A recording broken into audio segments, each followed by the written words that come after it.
दृष्टि बदलता। एक महात्मा की कथा। एक महात्मा बड़े फक्कड़, महात्मा तो फक्कड़ ही होते। अजात शत्रुवः शांतः साधवा साधुभूषणः, भागवत में लक्षण कहे गए संतों। तितिक्षवः कारुणिकः सुहृदा सर्वदेहिनाम, ना काहू से दोस्ती ना काहू से वैर। महात्मा तो फक्कड़ होते हैं।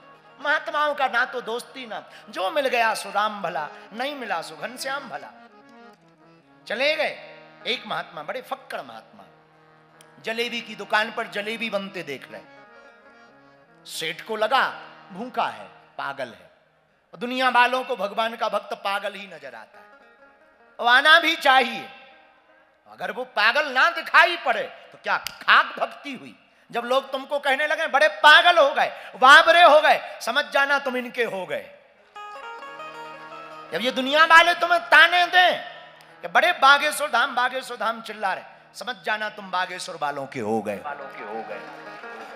तब और पागलपन करना, ताकि जलने वाले जलकर राख हो जाए। हाँ, कोई हमारी निंदा करे तो तुमको परेशान नहीं होना चाहिए। हमारी कोई निंदा करे मुस्कुराना चाहिए, क्योंकि जो आदमी जिंदा है उसी की तो निंदा है, करना चाहिए। तो महात्मा है। वो उस जलेबी की दुकान के सामने खड़े हो गए। सेठ साहूकार ने देखा, लगता है पागल है, भूखा है, बेचारा है। एक जलेबी उठाई, दूध डाला, कटोरी दे, ले खा ले। बाबा ने ऊपर देखा, आज तो दूध जलेबी, धन्यवाद। दूध जलेबी पाली। आगे बढ़े। एक कपल, पति पत्नी, नव विवाहित जोड़ा चले जा रहे थे। वर्षात भीनी हो रही थी। दोनों प्रेम के मद में मदमस्त आपस में गलवैयां किए हुए बातें करते चले जा रहे थे। और बहुत बारिश हो चुकी थी, पानी भरा हुआ था।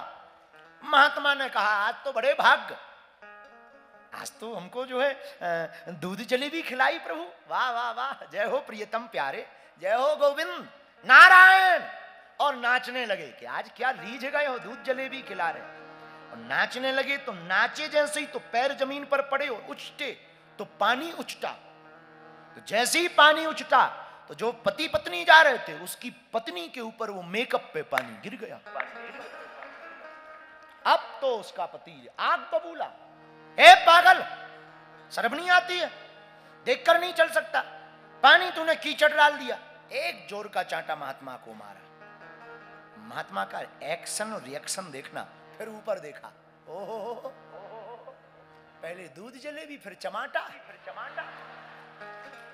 धन्यवाद, फिर भी धन्यवाद, कोई नहीं, उससे कोई शिकायत नहीं, नो शिकायत। फिर मौज में, बढ़िया है, दूध जलेबी चांटा भी बन बना गया, लाल गाल पड़ गया, कान में सन्न छा गया। जवान बच्चा था, जोर से मारा, खींच के मिला के। इन्होंने धीरे से कहा, दूसरा करूं? वो भी चला गया, ये भी चले गए। पत्नी ने डांटा, रहने दो, पागल है, पागल को क्या मारना। दोनों आए, ये जाग रहे थे रास्ते में। पति पत्नी, सामने मकान था, मकान के लिए चढ़ रहे थे। सीढ़ियां चढ़े, तब तक उसके पति का पैर फिसला और वो गिर गया। चोट सिर में लगी, वो मर गया। पत्नी रोने लगी। पत्नी को आभास हुआ, हो ना हो इस महात्मा ने कोई तांत्रिक जादूगरी कर रखी। रो रो करके पकड़वाया।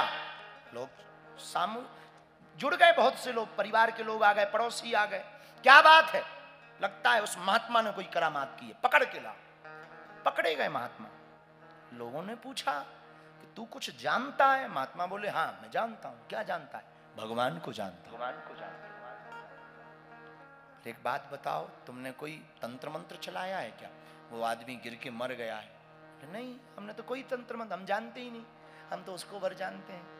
एक बात बोले? हाँ बोलो। लोग सुनने लगे उसको। बातों में बड़ी मिठास थी। महात्मा की वाणी बड़ी अद्भुत होती है। तप की वाणी बोलती है, बोलती नहीं है। तपस्या की वाणी दहाड़ मारती, खींचती है। तपोबल की वाणी खींचती है। महात्मा की वाणी सब सुनने लगे। महात्मा मुस्कुराते हुए बोले, भैया ना हमने मारा ना तंत्र चलाया, पर एक बात बोल दें? हाँ बोलो। बोले, दरअसल इससे पूछो इसकी पत्नी से कि मुझे क्यों मारा। तो बोले वाह, तुमने कीचड़ मेरे ऊपर फेंका था इसलिए मेरे पति ने तुमको चांटा मारा। उसने कहा वो कौन है तुम्हारा? बोले मेरा पति था। महात्मा हाथ जोड़ के बोले बहन, जैसे तुम्हारा पति तुम्हारे ऊपर कीचड़ नहीं देख पाया, वैसे ही मेरे परम पिता ने भी मेरे गाल पर चांटा नहीं सह पाया। ये हमारा, ये पति पति की लड़ाई है, दोनों पति लड़ रहे, इसमें मेरा तुम्हारा कोई लेना देना नहीं, न तेरी गलती न मेरी गलती, ये दोनों आपस में पति पति लड़ रहे हैं। अब एक पति हार गया, एक जीत गया, वो बात अलग है। तेरा वाला हार गया, मेरा वाला जीत गया।